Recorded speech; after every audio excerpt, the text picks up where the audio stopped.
Linda and Alan, Muslims around the country are still miffed at the Obama campaign for a blatant profiling incident that prompted an apology from campaign officials, but not the candidate himself, a candidate whose message of bringing people together and not dividing them based on race or gender or ethnicity apparently failed to get through to some volunteers in Detroit this week. God bless you, Michigan. God bless you, Detroit. The crowd of supporters in the background at Monday night's Obama rally in Detroit with former Vice President Al Gore was supposed to include 24-year-old attorney Heba Aref. But according to her brother, who accompanied her to the event, Heba and another woman were moved out of camera range by Obama volunteers because they were wearing traditional Muslim headscarves. I thought it was an unfortunate event to occur at an Obama rally where he's talking about hope and change and new politics, and he's talking about unifying the country. The Obama campaign is providing pictures of the candidate with Muslim supporters to bolster their claim that the exclusion was an offensive error by misguided volunteers, not campaign policy. But the Muslim women in Detroit were hoping for a call from the candidate himself.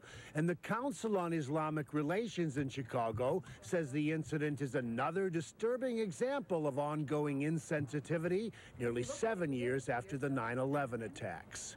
Every time an act of discrimination happens, an act of profiling happens, it feels bad. It feels bad, and we should know that we deserve better and we can do better. The Detroit incident is ironic because Obama's opponents have tried to capitalize on anti-Islamic sentiment by claiming erroneously that he's a Muslim who took his oath of office on the Koran and disrespects the American flag. That prompted Obama to start a website designed to set the record straight. And tomorrow he is launching a multi-million-dollar TV ad campaign in 18 states to reintroduce himself to the voters. I was raised by a single mom and my grandparents. We didn't have much money, but they taught me values straight from the Kansas heartland where they grew up. Accountability and self-reliance, love of country, working hard without making excuses, treating your neighbor as you'd like to be treated.